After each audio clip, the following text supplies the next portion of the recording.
Welcome into the latest episode of That SEC Podcast, brought to you by Twisted Tea and My Bookie. I'm your host, Michael Bratton. I go by SEC Mike on Twitter, and no cousin Shane on this episode. But hey, don't toot off just yet, because we have made it to the college football season. And what's that mean? It means it's a Steven Lassan Tuesday. Steve is going to join us every Tuesday, just like he did last season, provide his unique insight into the game. One of my favorites in all the college football landscape is Steven Lassan, senior editor over at Athlon Sports. We're going to hit on all 16, that's right, 16 SEC teams with Steven. Talk week one action in just a moment here. But we do got a couple headlines around the SEC. Wanted to get to these. It was a little bit of a quiet day around the league, but these things stood out to me. I just wanted to get off the top of the show before we get into the conversation with Steven. But Texas A&M's made it official. Connor Wigman will be their starting quarterback, beating out Max Johnson, who was at LSU previously. But according to Jimbo, and we'll play Jimbo's comments on the next episode when Shane's back. But sounds like this was a heated competition that went down to the wire, but no surprise. You go back to our conversation with Billy Lucci at SEC Media Days. Connor Wigman was the expected starting quarterback, and he will be there in the opener against New Mexico, which I can almost guarantee you we'll see Max Johnson in that game as well. So the Aggies have a starting quarterback. Who doesn't? Alabama still don't have a starter down there, and not only do they not have a starting quarterback, they don't have any starters, because Nick Saban's not releasing a depth chart. First time in his career, which I think dates back 17 years at Alabama, Nick Saban not releasing a depth chart heading into a season opener. I don't know what in the hell's up with that, but I don't know. I'm telling you, the signs of something weird going on down there in Alabama, and why not just let this out? Again, they're playing MTSU, freaking MTSU in the opener. He rambles on about competition and the beginning's not the end. I get all that, but why? I mean, something's up. If this is the first time you've ever done this, I don't know. I don't know. We'll get into it on the next episode. I'm sure Cousin Shane's got a lot to discuss about it as well. But Florida, this was interesting. They're playing Thursday, a big game at Utah. That's going to be one of the biggest games of the entire week one, and thankfully we get it a couple days early on Thursday night, nationally televised. But due to Storm Idalia, I was not even aware of this, so thoughts out there to all the listeners and family members out there in Florida that are being affected by the storms. But apparently it's such an issue that Florida leaving a day early for that trip to Utah. So they are headed out to Dallas on Tuesday, and they'll make the trip to Salt Lake on Wednesday. They're actually going to practice in Dallas in preparation for the season opener at Utah. So we'll see if this affects the team at all. I'm not sure it really has a big impact, but it may, with just the extra travel and everything like that. And speaking of Utah, still the intrigue continues, because they're not naming a quarterback either. No update on Cam Rising. No update on their All-American tight end. Their head coach, Kyle Whittingham, would not get into any specifics, was not letting on who's going to be cleared for that opener against Florida. So that's interesting. Arkansas has moved they were supposed to open the season 3:30 against Western Carolina. That game's been moved to noon Central Time against Western Carolina. This game's in Little Rock. They're saying they're doing it due to the weather, trying to get out of the heat and humidity a little bit quicker. It's interesting. I see a lot of fans upset about this. It messes with the tailgating plans. The one game they have down there in Little Rock affected at the last minute, but it is what it is. And last little update here, Tennessee, Josh Heupel is not cleared. At least he's not letting on, but it sounds like Cooper May's not going to be cleared for the opener, which, again, I get it. They're nearly a 30-point favorite against Virginia, but adds a little extra intrigue into this matchup, given that Virginia, their strong side of the ball is the defense. Tennessee their offensive line, biggest question mark, I would say, with perhaps the entire team. So how does it affect them with the starting center likely out and some positions still being kind of worked on as we're just days away from kickoff? But that's all for the news updates. Let's get into it. Over an hour here with Stephen Lassan of Athlon Sports. Tremendous conversation. All right, we're pleased to be joined once again by Stephen Lassan, the college football encyclopedia, as I like to call him. You know him from Athlon Sports, the Cover 2 podcast, the editor over there at athlonsports.com. Stephen, it is always a pleasure and an honor to have you and your knowledge on the show. So I can't thank you enough for, once again, this will be a weekly thing during the college football season. Thank you so much for joining us. Really appreciate it. Hey, Mike, it's good to be back. Thanks for having me on. Man, where did the off season go? It felt like it just zipped right by. But I don't know about you, but like I'm tired of talking about like conference realignment, NIL, the transfer rules, like all the playoff. Yep. Like, get me to week one. Let's talk some ball. And I can't promise I will be as humorous or as funny as Cousin Shane, but load management and all that. I'll try to fill in, as good as the backup quarterback can each week. Yeah, well, we appreciate you, Stephen, for it's a different conversation with you, but hey, a lot of people say a better conversation. No shot at you, Cousin Shay, but we had to have you on, Stephen, to talk about week one. So fired up, like you hinted at there. No more off season. We got actual games to break down, preview, and we're going to do it a little different on this episode.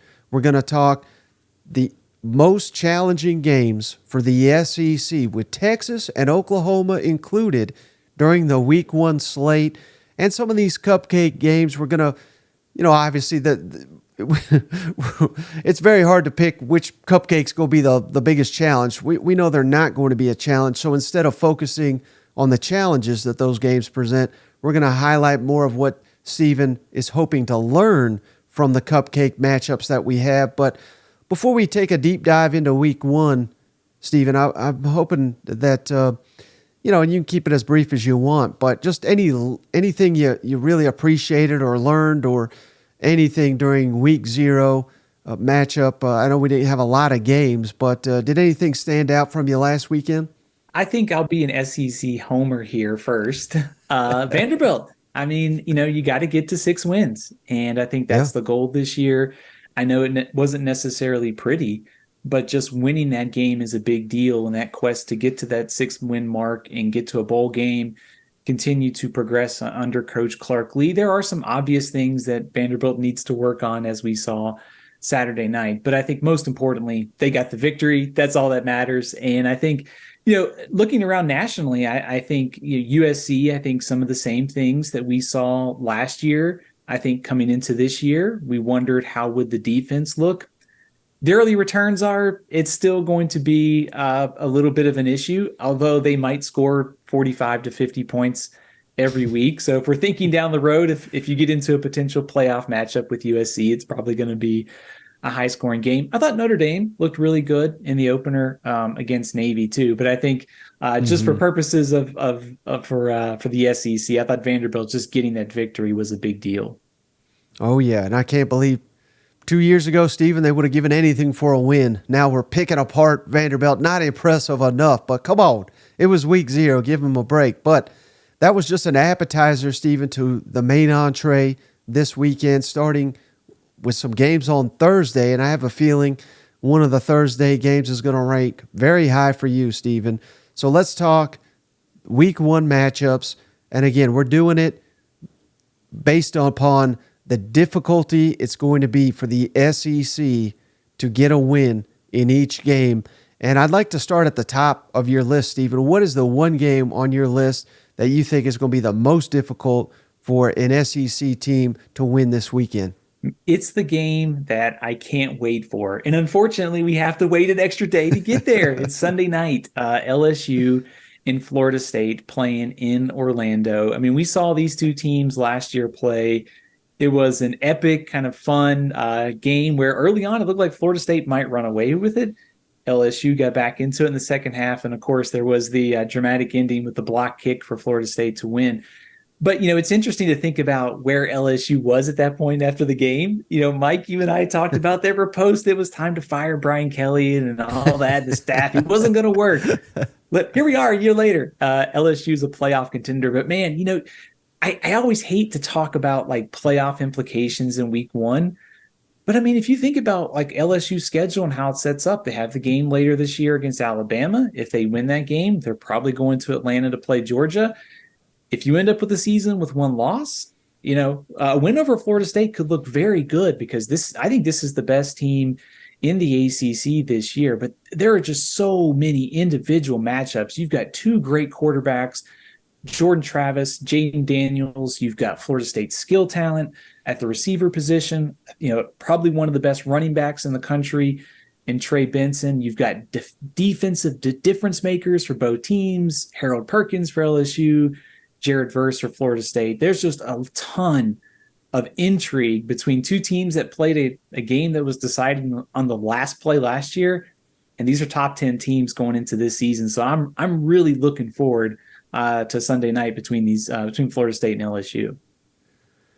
And how much added difficulty, Stephen, is it to project this game, considering that, is my understanding, that Florida State utilized the transfer portal pretty heavily? I know LSU did as well for certain position groups like defensive line and secondary.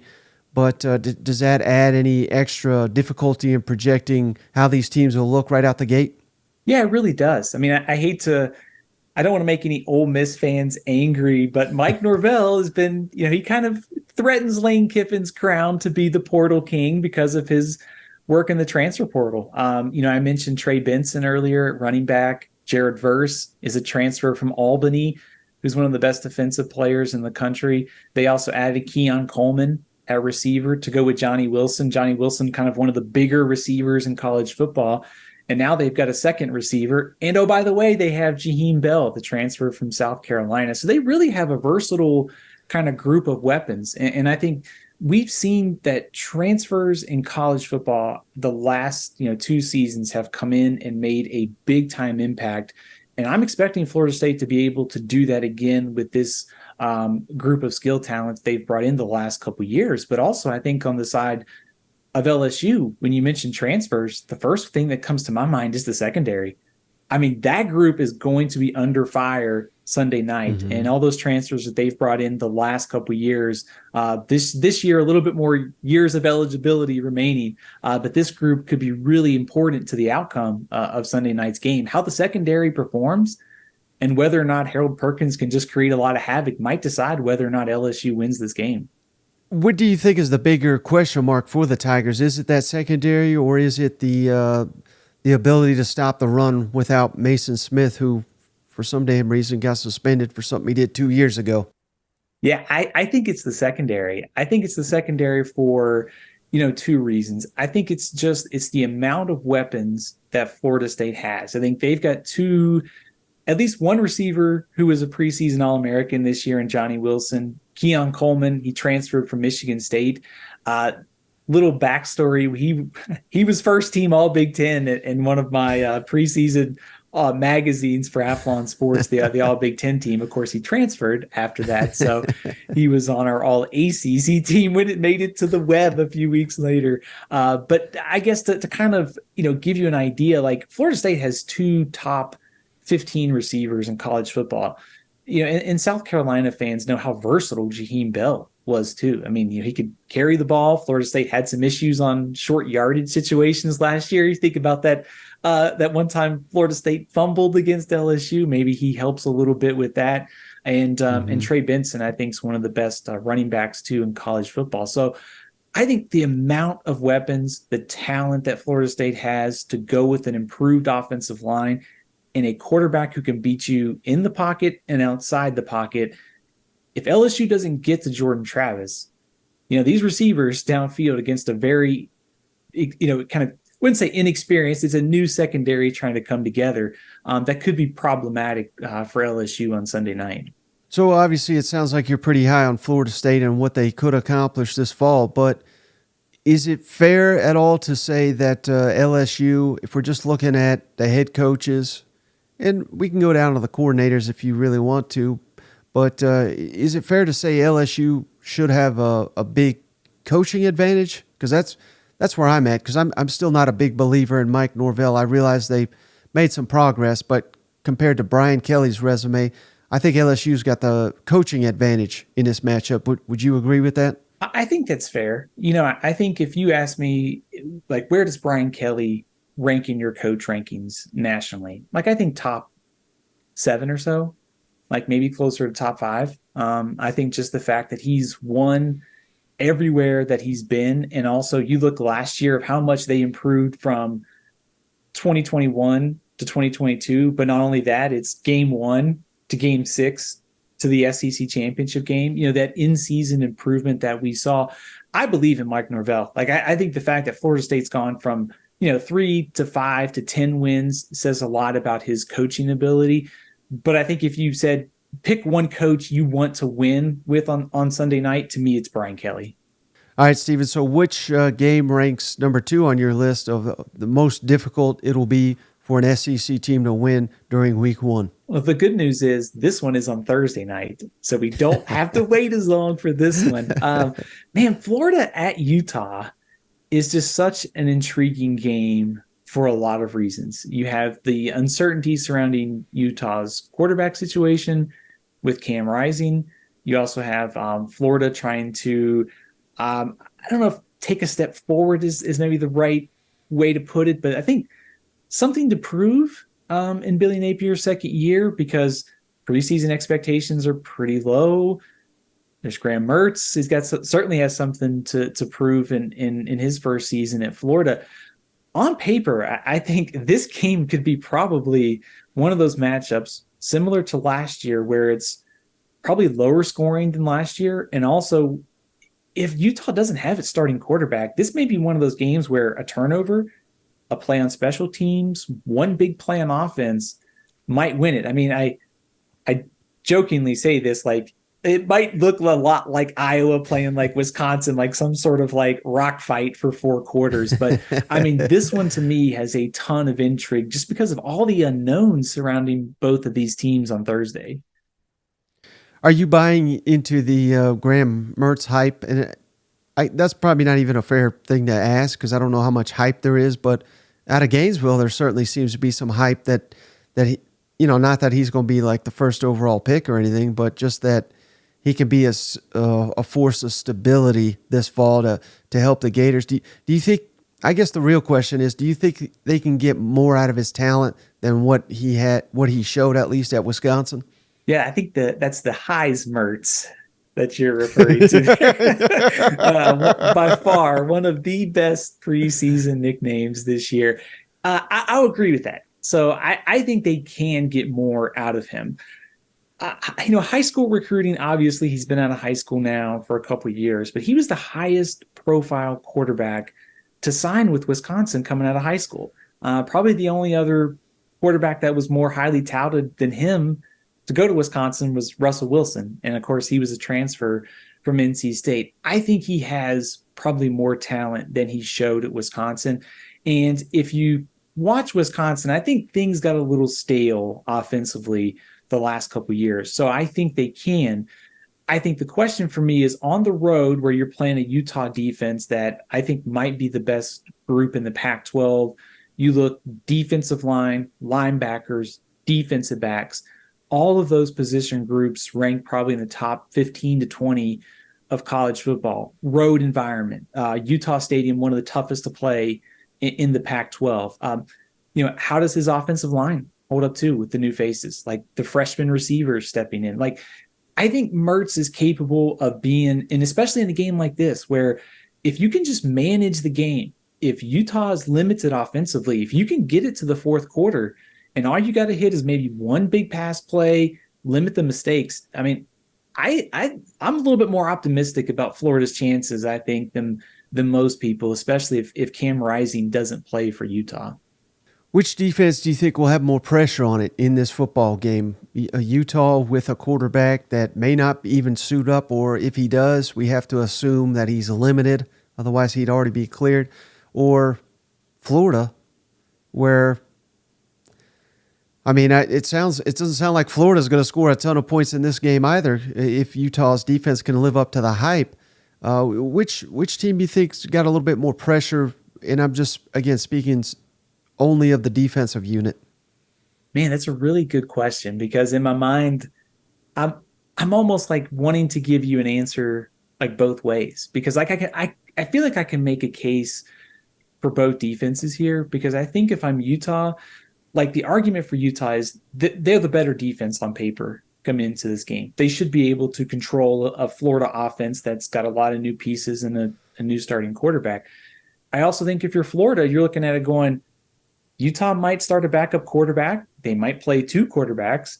And based upon what we've seen out of those backup quarterbacks, if they're starting, Graham Mertz is the better quarterback in this game. And if you're Florida, if you can put a backup quarterback into a bad situation, maybe you can force a turnover, maybe you score on defense. All of a sudden, the pressure's off Graham Mertz then if you can get up early and do something like that. So I almost hate to give you a bad answer, but it's like I feel like this is kind of 50-50. Like Utah at home with that defense, I think already has an edge. But I think Florida's defense will be better this year too. I mean, I like the hire of Austin Armstrong. I like what they did in the portal up front on the defensive line and at linebacker. So I hate to say I'm optimistic about Florida's chances again, but I do think that this defense against a backup quarterback, I think that could bode well for Florida's chances of pulling off the upset. Now, I believe the number, Stephen, is Utah has won, and I may be wrong about this, but I read it, 14 consecutive home games. I think their last home loss was against Southern Cal in the 2020 opener, if I'm not mistaken. So just maybe off the top of your head, how good of a home field advantage does Utah have? Maybe, I don't even know if this is a fair question, but like comparably to an SEC venue, I mean, where would it rank, do you think, given their success at home? Man, that's a really good question. That if you forget about the 2020 season because there was just so few games in some conferences, the last time that they lost at home was in 2018, early in the season, Wow. September 15th, 2018. So they have been really tough to beat at home. And it's not just that, we heard last year was Utah has to make the trip over to Gainesville, the humidity, the weather. I mean, changing in elevation going to Utah is certainly going to be a thing. I'm sure we're going to Yeah. hear about that the next couple days. But this is a tough and loud stadium. Like when you watch Pac-12 games, this stadium is electric. It is one of the best venues in the Pac-12. I don't like. It's almost hard to compare like to an SEC opponent stadium just because like it's a little bit smaller. But I mean, Mm-hmm. like if you're watching like a Pac-12 game, like you watch Oregon, you watch Washington, you watch Utah, I might be forgetting somebody in there, but like those environments have a very like high energy, tough place to play. So I think among the road trips you could make against a Pac-12 school, like going to Salt Lake City is not the place if you're Florida. Well, I can confirm, Stephen, I've been to Salt Lake a couple of times, and I have trouble just walking around with that elevation, but I am horribly out of shape. So who you got number 3 on your list, Stephen? Most difficult game for the SEC to win during week 1? I've got North Carolina and South Ooh. Carolina meeting up in Charlotte. We just talked about how Florida and Utah could be a real like low scoring game. I think if you like offense, like I think this is going to be drastically different. There's just a lot about this game that screams that it could be high scoring. You've got two of the best quarterbacks in college football squaring off. Drake May is potential first overall pick in next year's draft. I think if South Carolina gets the Spencer Rattler that showed up at the end of last season, if he comes back that much on fire this year, they're going to be in really good shape to exceed preseason expectations again. If you're an Auburn fan, you might want to cover your ears because Gene Chizik is North Carolina's defensive coordinator. And Much like a lot of his tenure at Auburn, his tenure at North Carolina has left a lot to be desired. They were bad against the run, bad against the pass. They struggled to get pressure, near the bottom of the ACC in yards per play, or yards per play, points allowed last year. Doesn't really add up when you look at their depth chart and you see the guys that they brought in through high school recruiting. They have an All-American linebacker too. So on paper, this is a matchup where the two quarterbacks are probably going to decide a lot of the outcome, and it's probably going to be fairly high scoring. Now, SEC fans are well aware, Stephen, that South Carolina's got elite special teams, maybe the best overall special teams in the country.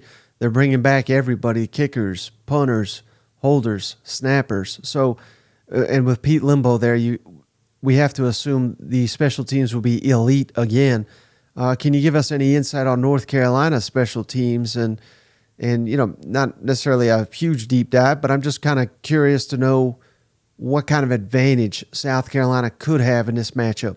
I think anytime you match up South Carolina special teams, especially with Pete Limbo, there's probably a good chance that either it's going to be dead even or they're going to have an advantage. And they certainly have an advantage on Saturday night on paper. North Carolina is probably going to start a transfer, a kicker. They do have a pretty good punter, and their returners, they are in pretty good shape at those spots. But still, give me Kai Kroger, give me Pete Limbo, give me maybe a play on special teams might decide this one. I mean, I've been trying to figure this out, and coming into this game, if you just asked me who should be favored, I would say South Carolina. So I've been trying to figure out for all summer why North Carolina is favored in this game. Yeah, I'm right there with you. And of course, College Game Day will be there. This is Saturday night, prime time. A lot of eyes will be on this game, Stephen. But new offensive coordinators, high-profile quarterbacks, coaches with pretty outstanding reputations. But given that this game has been amplified, because I gotta be honest with you, I was surprised when this was announced as College Game Day. But then you go down the list of the games, you kind of see why it was. But that raised the profile. Saturday night raises the profile. These quarterbacks, these coaches, and again, new offensive coordinators for each of them.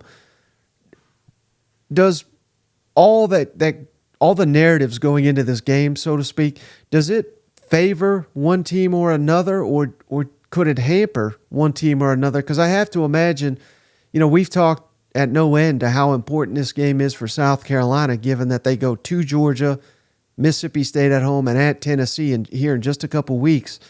But from what I understand, North Carolina was pretty disappointing last year. So is this also maybe a must-win for Mack Brown and his North Carolina team?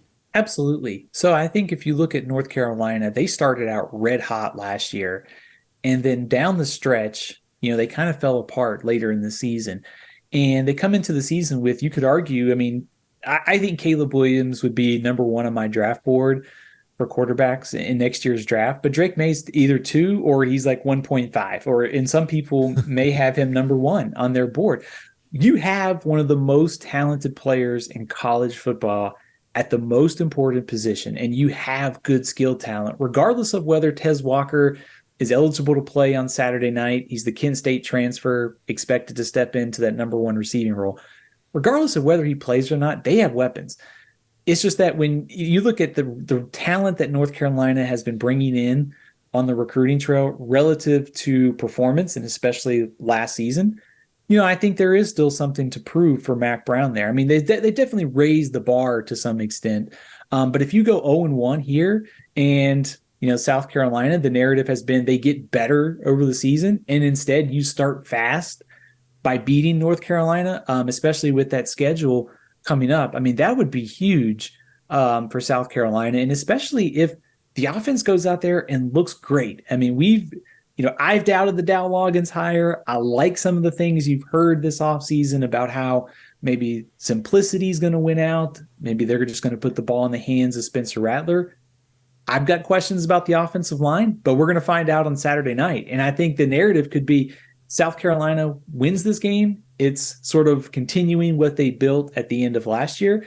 And for North Carolina, if they lose and it's maybe a touchdown win for South Carolina, I think they'll walk away a little disappointed, and especially knowing that you have the best, the best or second most talented quarterback in the country, and you were favored, and you lost a neutral site game.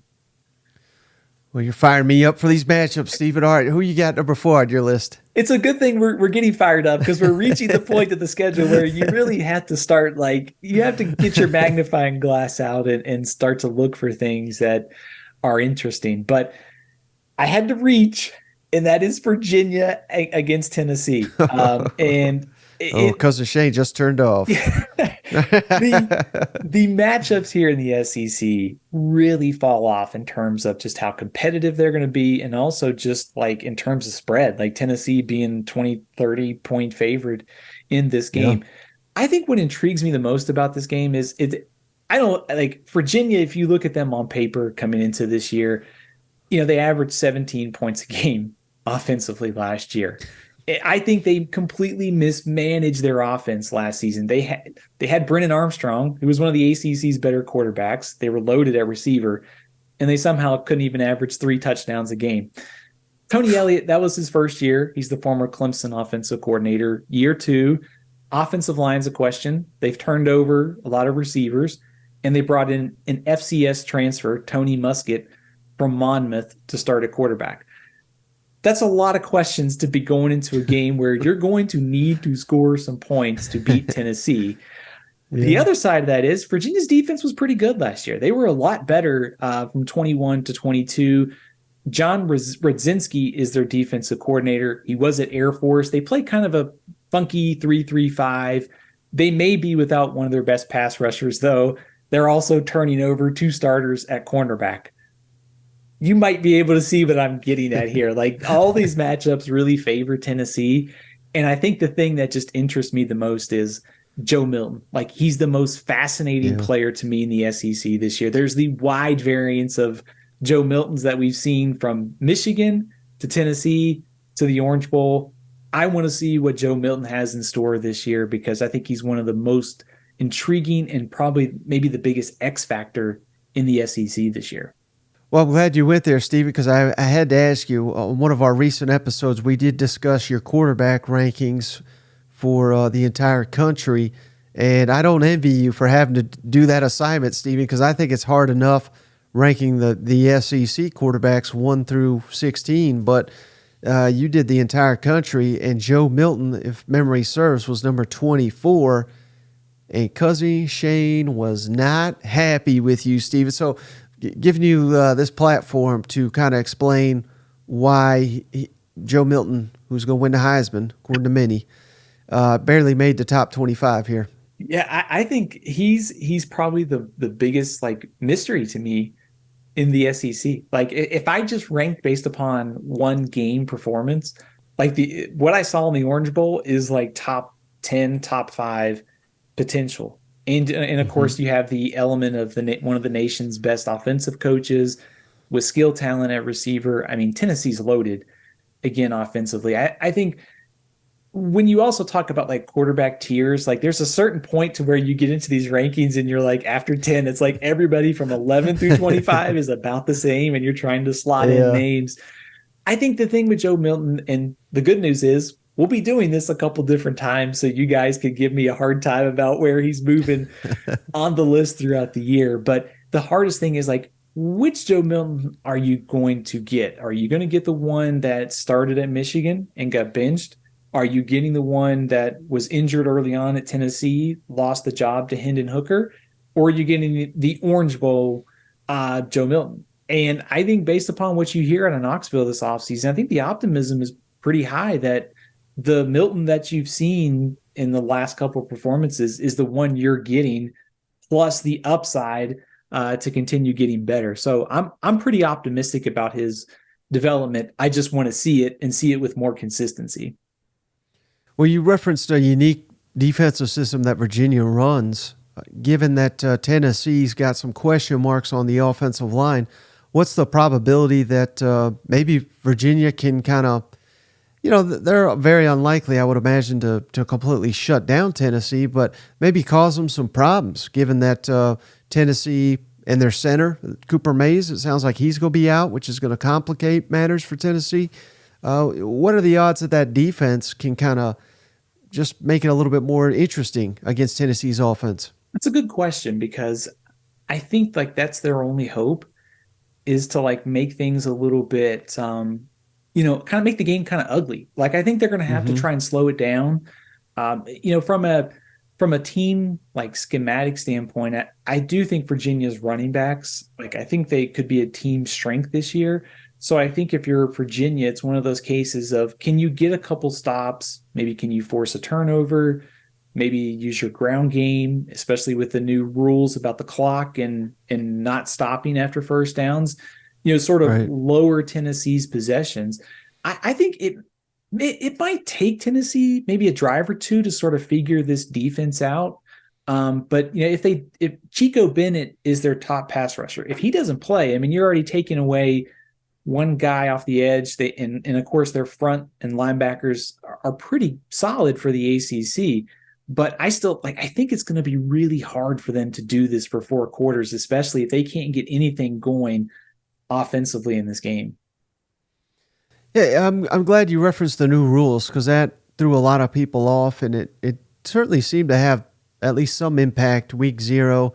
And that's probably unfair to draw many large takeaways from so few games. But what was your initial reaction? Again, we'll probably week 1, week 2, week 3, we'll have a much clearer picture of these new rules with the clock not stopping on first downs in college. But what was your initial reaction to that? I think my initial reaction was they felt like the Notre Dame and Navy game moved a little quicker. But then as the day went on, I don't know that I noticed it as much in some of the others. And I think some of that may be just style of play for some of those teams. I think the data has been that it saved maybe 3 minutes of game time and maybe like 5-6 plays so far. I'll be curious to see where that stacks up after week 1 and what it means. I do think it felt like there was a lot more commercials though at one point. I did feel like that I was watching more commercials a couple times, and it was like, if we're trying to condense the time of the games down, maybe we could chop one of these commercial breaks out. So I hate to give you a bad answer, but it's almost like I want to see another week of data to see where we are. Yeah. Well, as long as they don't have the Applebee's commercial coming back, I'll be happy. Yeah. We'll get back to our conversation with Steven in just a minute, but I want to tell you guys about mybookie.ag. Head on over to mybookie and put in that promo code, that SEC, THAT They are willing to give all of our listeners a 50% initial deposit bonus all the way up to $1,000 with a minimum of $45 put in to a MyBookie account.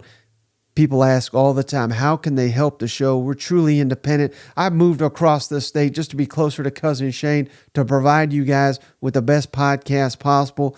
How can you thank us? By signing up for MyBookie today and using that promo code, that SEC. Gamble with us. Hell, we're already 0 for 1 on our locks of the week. We're probably going to go 0-16, however many weeks there are in the college football season. You stand to gain a tremendous amount. Throw $50 on a MyBookie account. Fade our picks every week. You'll be a millionaire by the time the season is over, I promise. So, again, there's a link in the show notes to MyBookie. Would really, really, really help us out. If you created a MyBookie account today, use that promo code, that SEC, to get a 50% initial deposit bonus all the way up to $1,000 over at MyBookie. We're also brought to you by, of course, by Game Time Sidekicks. We love our Game Time Sidekicks. This is officially licensed NCAA sippy cups. Tumblers is what they specialize in. Sippy cups. My dog just drank out of his Game Time Sidekicks dog bowl. He loves it.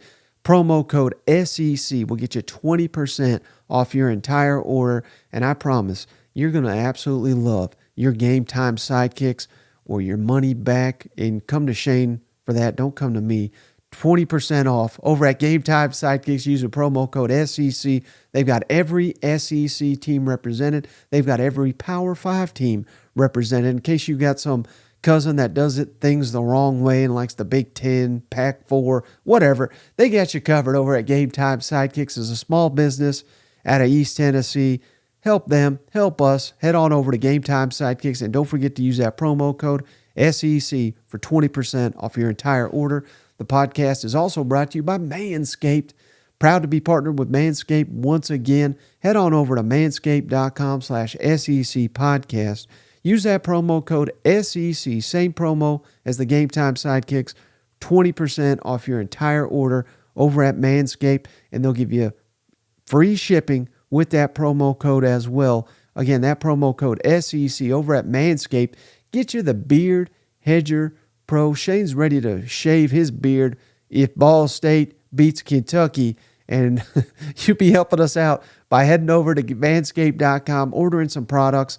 The Beard Hedger Pro is their newest product. Cannot recommend it enough.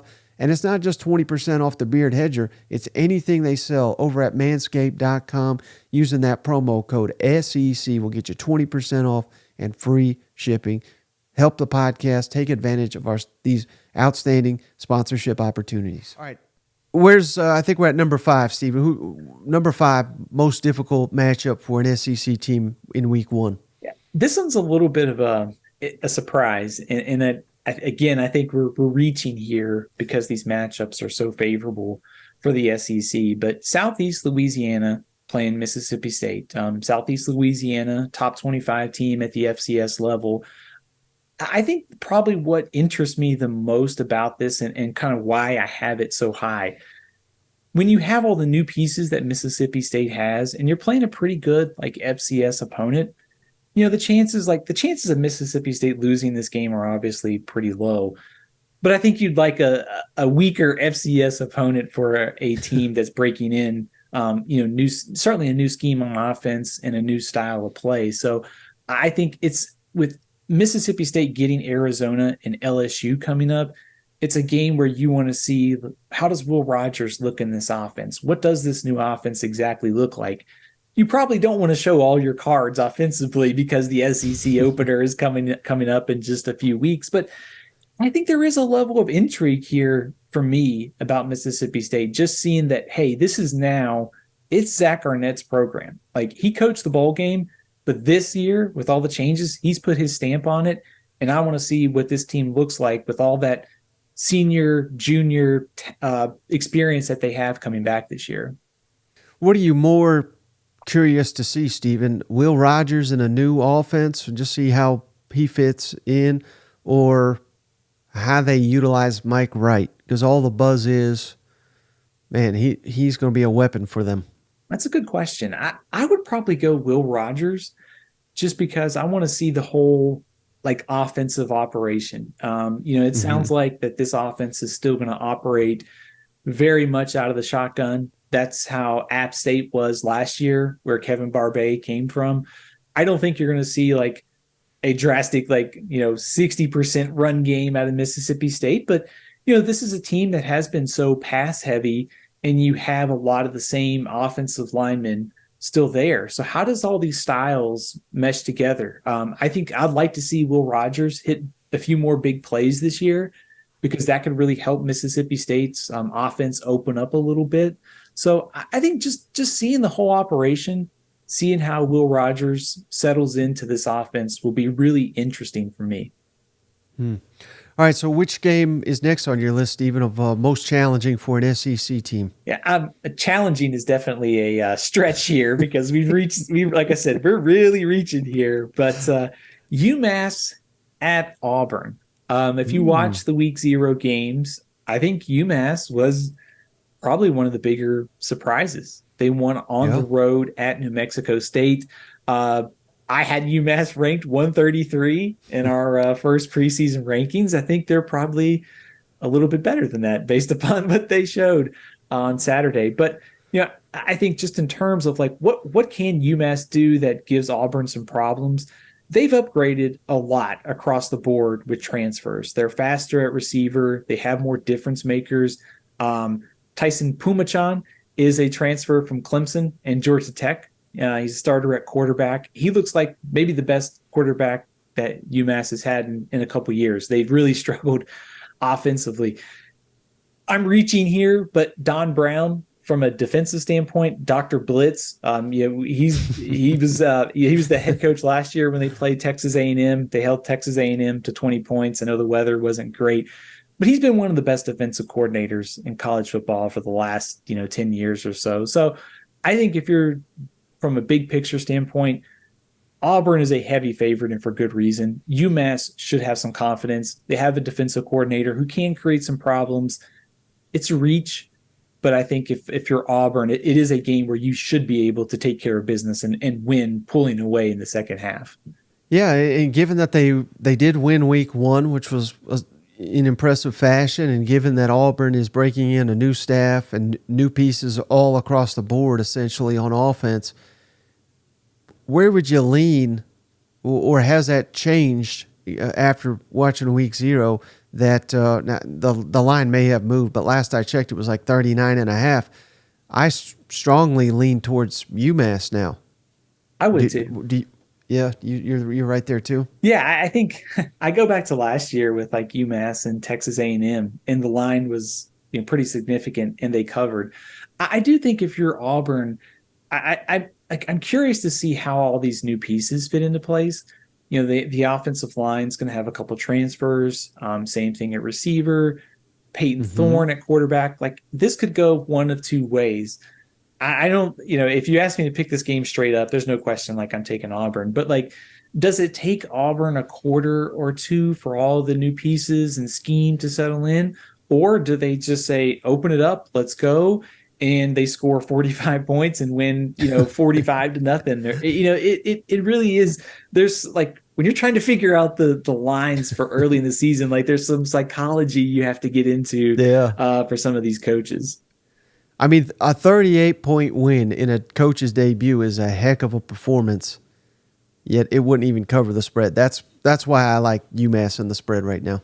I do too. Yeah, I would take in words that may not age well, I would take UMass to cover and Auburn to easily win straight up.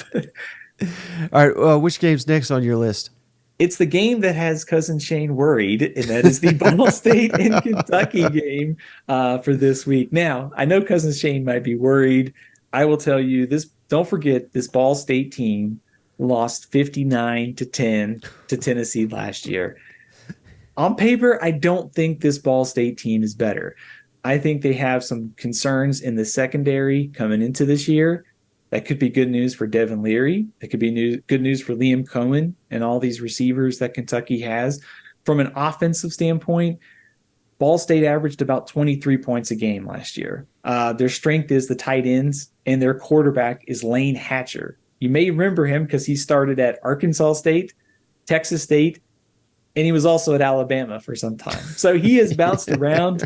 They are a very, very much a pro-style offense. They've been sort of, I think we've got them picked fifth in the MAC West this year. They've been sort of a fringe bowl team for the last couple of years. But I think the matchups obviously heavily favor Kentucky in this one.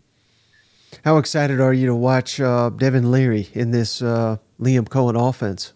Really excited. I think it's not only Liam Cohen taking over the play calling duties again. And when he was the offensive coordinator in 2021, they were just so creative with the ways that they were calling plays for Will Levis and how this offense was deployed. But I think if you're a Kentucky fan, like, optimistically, the offensive line should be better this year. And you've got Ray Davis transferring in from Vanderbilt. You've got the receivers. I mean, this is one of the better receiving corps that I can remember Kentucky having in recent memory. So I think Devin Leary's, before he was hurt at NC State, he was a top 10 quarterback in the country. So you add him with an established play caller and weapons. I mean, this Kentucky offense has a lot of potential. They should get off to a good start here against Ball State. All right, so what's the next game on your list here, Stephen? Rice at Texas. We're counting Texas and Oklahoma this year. And again, I want to stress we are stretching here. I think probably the most interesting aspect of this game is Rice in the starting quarterback is JT Daniels. Remember, he's the Oh, former Georgia yeah. quarterback. He was at West Virginia before. He's been at USC. He's a starting quarterback at Rice. So I'll be curious to see just how he performs for a Rice team that's got a coach on the hot seat. They're very, very methodical on offense. Texas should be able to win this game pretty easily. I think what interests you though is they have Alabama next week. And what does this like? Do they come out and do they let Quinn Ewers throw it around and showcase the improvement this year? Do they hold back just a little bit, knowing they've got Alabama coming up next week? So I think Texas is the preseason favorite in the Big 12 for a reason. I think this seeing how they look this week will give us a good idea of where they are going into that matchup in Tuscaloosa. So it sounds safe to assume, Stephen, that if we were playing this game next week, how high would you put Texas and Alabama? Would you put it number one? I'd probably put it number two behind LSU and Florida State, but it's close. I think in terms of, and I hate to keep using that playoff word, but just how important that Texas and Alabama game is going to be to solving the puzzle piece this season of where some of these teams fit in. It's going to be huge. We'll talk about Alabama in a few minutes, but I don't know that we're going to learn a ton about Alabama this week for a couple of reasons. And then they get the showdown next week. So there's a lot. Next week's matchup against Texas and Alabama is going to be pretty important. Yep, and Saban out here, and he won't even release a depth chart. Oh my God! Come on now, come on. All right, I'll bash him here in a minute. But who's next on your list?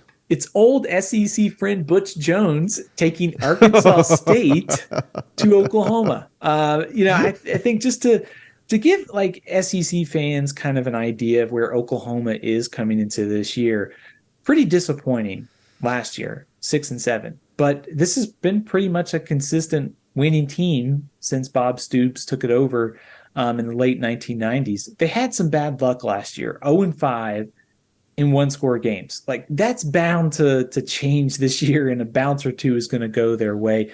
But I think optimistically, this Oklahoma team on paper, like they look like they could contend for the Big 12. They've got one of the better quarterbacks in Dylan Gabriel. I think the defense will take a step forward, which is key as they move into the SEC, line of scrimmage, defensive improvement. I think they're headed in the right direction in both of those areas. And this Arkansas State team that's won 5 games over the last 2 years with Butch Jones at the helm, picked near the bottom of the Sun Belt this year, don't think Oklahoma will have to sweat too much on Saturday. And I could be mistaken, Stephen, but did they play Florida State last year in the bowl game? They did. Yeah, they lost close. It was a good one. Yeah, that's what I'm thinking. So it's like, I mean, again, bowl games, they are what they are, and I'm sure players opted out on both sides or whatever, but the fact Florida State's getting all this hype and Oklahoma, of course, they are ranked, but not nearly the hype. I mean, that's interesting to me, to say the least. I think when you look at Oklahoma, you just see like 6-7. Like they must not like. I think some of the general voters and consensus has been, well, they were 6-7. The defense wasn't very good last year, but I think if you sort of pick apart their season, like when you lose 5 games by 1 score with a first-year coach who has upgraded the roster through recruiting and transfers, I think they're going to take a step forward this year. I have them in the Big 12 title game against Texas. So a all SEC Big 12 title game this year is what I'm picking. Oh, I can't wait. All right, who's next on your list? MTSU, or I guess Middle Tennessee at Alabama. I think in terms of like, can MTSU threaten Alabama? I don't see it. Like, I think this one's, to me, the intrigue is all about Alabama. Like, what does the quarterbacks do on Saturday? Does Alabama leave that game with a clear starter or a clear answer at the position? And I think also, like, Alabama's got some new faces on defense, whether it's Caleb Downs, whether it's some of the other new faces throughout the depth chart. They should be able to play a lot of guys here and get them some experience before that game against Texas next week. So I also think if you're a Missouri fan, they play MTSU in week 2. So you kind of get an early glimpse of where this, if you're a Missouri fan trying to judge what your opponent is, you play South Dakota on Thursday night. You could get an early look at your week 2 opponent at Alabama. But for me, this matchup's one-sided. I just want to see Alabama, and we'll be watching every quarterback throw close on Saturday. Do you subscribe to the belief, Stephen, that some teams hold things back in a matchup like this? And if so, how much do you anticipate Alabama will do that with Texas game looming? It's a good question because if you're Alabama, I don't know that you necessarily have that luxury, right? Because it doesn't sound, I mean, maybe I'm not reading the Nick Saban tea leaves correctly. I saw him smiling a few weeks ago, which made me think that maybe the Alabama Revenge Tour was going to fire up and they were going to roll through the SEC this year. But I don't know. I mean, I think if looking from the outside, if you don't know who your quarterback is and you have a game against Texas next week, I don't know that you can afford to be cautious. Like, I think you have to let Jalen Milroe and Ty Simpson go out and execute the offense, even if you give Texas some of the tape that maybe you don't want to, because you have to figure out what you have at this position. So I do think that teams can hold back something, knowing you have a high-profile opponent the next week. And we should also probably note that there is the week 1 to week 2 jump that's going to happen. Somebody's not going to play well this week and get underrated going into week 2. And that's another part of this that we'll have to figure out after Saturday's games.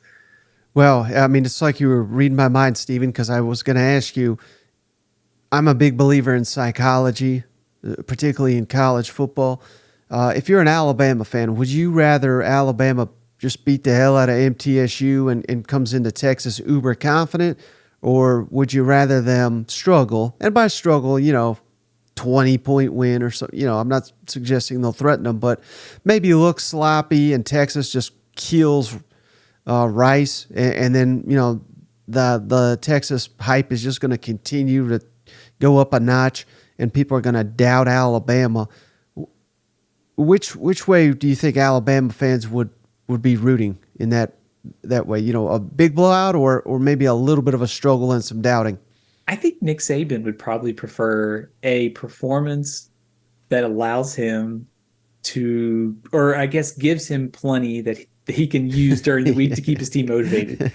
So, yeah. I mean, in essence, I think it could work both ways. I think if you're Alabama, like, I think a 55-0 win would build some confidence. But also on the other side of things, like, you're right. I mean, Texas is going to come into this game with a ton of momentum. There's already been plenty of people who are picking Texas to win this game. Everybody's not, I shouldn't say not everybody, but there'll be plenty of doubt about Alabama if they have a sluggish performance here, which could give Nick Saban and that staff plenty of fuel or maybe rat poison for the next week against Texas. So I hate to say it could cut both ways, but if I'm Alabama and Nick Saban, I would still want some meat left on the bone to be able to use as motivation for the next week against the Longhorns. Now, I believe, Stephen, we only have one FBS matchup remaining. Is that the next one on your list? It's actually a little down. I've got Mercer and Ole Miss, largely just because Mercer was 7-4 last year, projected top 25 FCS team.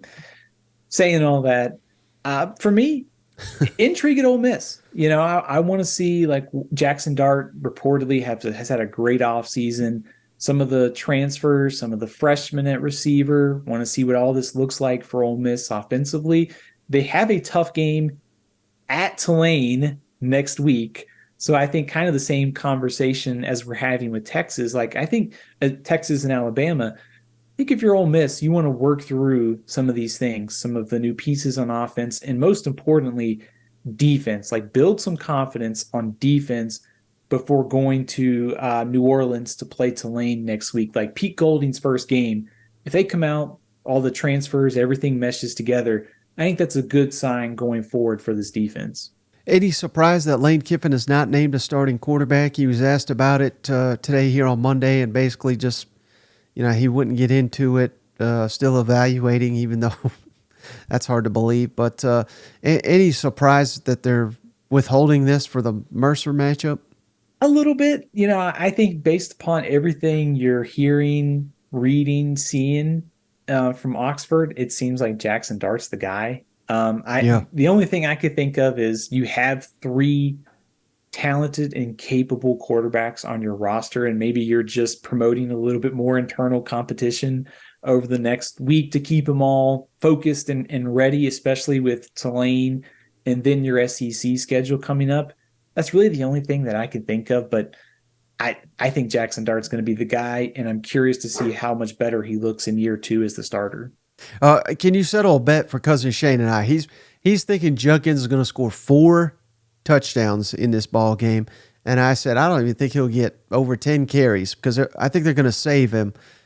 He's capable, no doubt, of scoring 4 touchdowns in this game. But what are the odds that you would put it that Judkins gets 4 touchdowns in the opener? I would take the under on 4 rushing touchdowns. I don't think I think Quinshad Judkins is one of the top 5 running backs in college football. He's on our preseason All-America team. I don't want to use him up against Mercer though. You got to save him for Tulane and SEC play. So I think you knock the rust off in week 1 and you save him for next week under 4 touchdowns. Okay. What's next on your list, Stephen? Alabama A&M at Vanderbilt. I think kind of what we talked about with Vanderbilt early on was simply just building confidence as you get closer to your next 2 non-conference games, which are Wake Forest and UNLV. I think UNLV in the Mountain West is better than Hawaii. So I think it's important for Vanderbilt to keep getting better. I think from week 1 to week 3 to 2 to 4, they'll continue to. This Alabama A&M team was 4-7 last year. So on paper, I think the way that Vanderbilt looked in week 0, there's plenty to work on. Offensive line, run game, pass defense. This is really the perfect week 2 matchup to do so before your competition takes another step forward with Wake Forest. Yeah, and I haven't done a deep dive on Alabama A&M. I got to be honest with you, but I heard they got a transfer from Michigan State, one of their leading rusher last season. So they will have some weapons potentially that could threaten Vanderbilt. So not a game you could completely overlook, and one where Clark Lee, I mean, the momentum that they're building will be halted, come to a screeching stop if they overlook Alabama A&M and find a way to. I'm not saying they'll lose it, but if they did, man, that would be a bad look for them. You know what? You can't lose this game if you're Vanderbilt. I mean, right. The game against Hawaii, I mean, the fact that it was closer than the spread was a little surprising to me. Like, I thought Vanderbilt would probably be able to win that game by a little bit more. But you also think, like, take a step back for a second and just look at the progress that Vanderbilt's made, like from year 1 to year 2 to now. I know their stadium photo is getting a lot of buzz about it being incomplete, but I mean, like, there's a lot of good things happening. And this is one of those games where you cannot lose to an FCS team. And especially when every game at this point is critical to getting to that 6-win mark. Yeah. All right, Steven. So what's next on your list? So it's the last FBS game, and that is New Mexico and Texas A&M. And the reason why this one is so low, New Mexico, 13 points a game last year on offense. They scored only 17 touchdowns all year. 2 returning starters on defense. This is one of the probably 10 to 15 lowest rated teams in the country. I've got them at 126 out of 133 in my power rankings. So offensively, they don't present a lot of threat to A&M, and defensively, so much turnover on that side of the ball. But it's a great opportunity for A&M. Last year's disappointment, get it out of the way, because on Saturday, this matchup favors the Aggies big time. Petrino, Fisher, seeing how this offense works with Connor Wigman and the weapons that they have. This one, on paper, should be a pretty easy win for Texas A&M. and allow them to build some confidence for that game against Miami next week. Man, so I thought this was an indication that you're all aboard the A&M hype train, but it sounds like you're just really down on New Mexico is what it really is. It's a little bit of both. I'm buying A&M this year.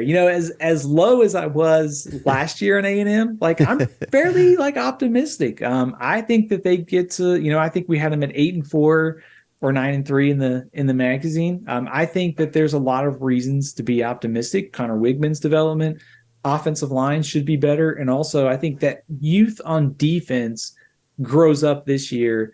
And that defense continues to get better. Points-wise, they didn't give up very much, but they couldn't stop the run. And I think that can change this year with a little bit more experience. All right, Steven, we're running out of games. What's next on your list? South Dakota and Missouri. So we get a little SEC ball on Thursday night. That's not the Florida-Utah showdown. But South Dakota, 3-8 last year.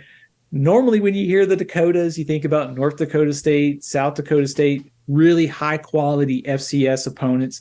That's not the case here. South Dakota was picked 9th in the Missouri Valley preseason poll. So they're one of the lowest-rated teams from that conference. But that's a good thing for Missouri because we'll get a good look at the quarterbacks. And I think that's what intrigues me the most is seeing Brady Cook and Sam Horn on Thursday night and just seeing where these two quarterbacks are and seeing how far Sam Horn has progressed over the last year.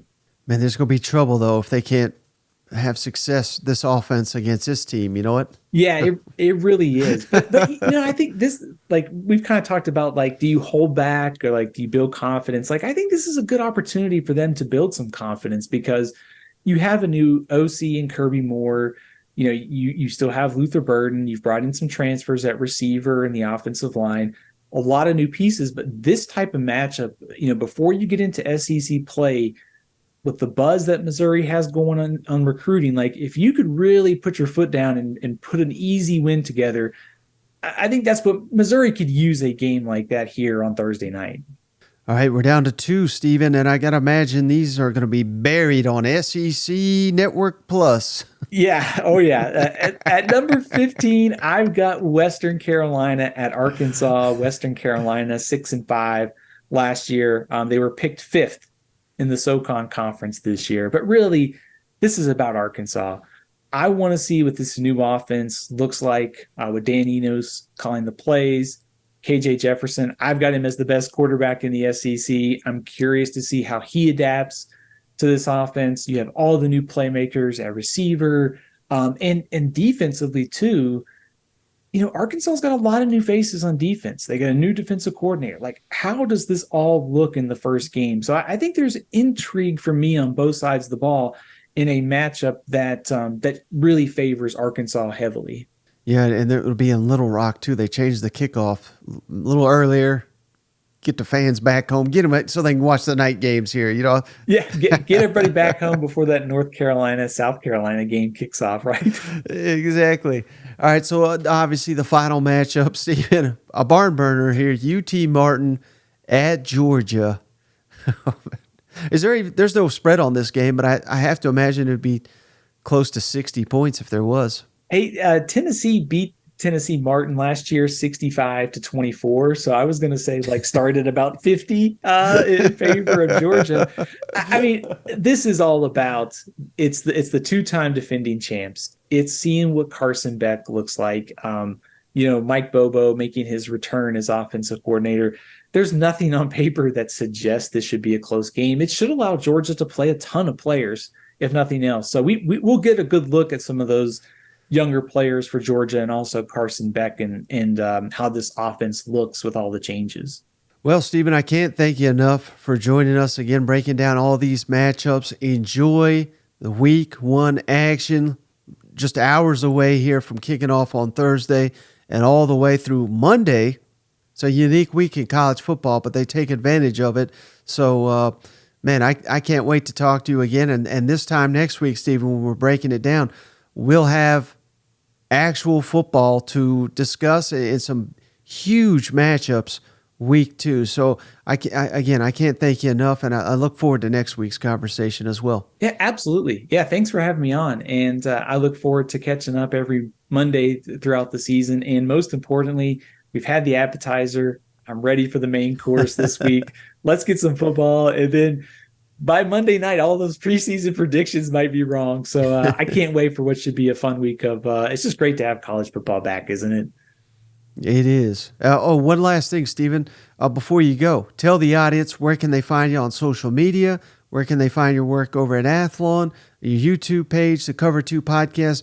Lay it on them because I know they're going to want to find you in other where you are the other days when you're not on the show. Yeah, I appreciate that. Yeah, if you go to athlonsports.com, I've got daily college football coverage. Our Cover 2 podcast comes out during the week, either Tuesday or Wednesday. We'll have a big preview episode. It's the Cover 2 podcast by Athlon Sports. On Twitter, you can follow me at Athlon Steven, and you can also follow me on Instagram, Facebook, TikTok, and Threads at Stephen L. CFB. And one more, it's all CFB 365 on YouTube. Shameless plug. Yeah, well, I appreciate it, Stephen. Thanks again, and we'll catch you next week. Yeah, thanks again for having me on. All right, so that's going to do it for this episode of the show. Once again, want to say thanks to Stephen for joining us. Cousin Shane will be back. I mean, he's right across the wall here, but he's got a weird schedule. This is technically his Friday, so we got to give the big guy, a day off here. But he'll be back the rest of the week in person. We're doing this podcast, and don't forget Fridays or Thursdays, Thursday night show, Sunday night show, same time, 6 o'clock Eastern, 5 Central, going live all season long. Those are tremendous fun, and we may do a special live show as upsets happen and things of that nature, emergency podcast, if you will. We've done it before. It's like pulling teeth trying to get Shane to do an emergency podcast, but he's got no excuse these days with him being right across in the same duplex. So thank each and every one of you enough for tuning in. We'll be back with Cousin Shane on the next episode.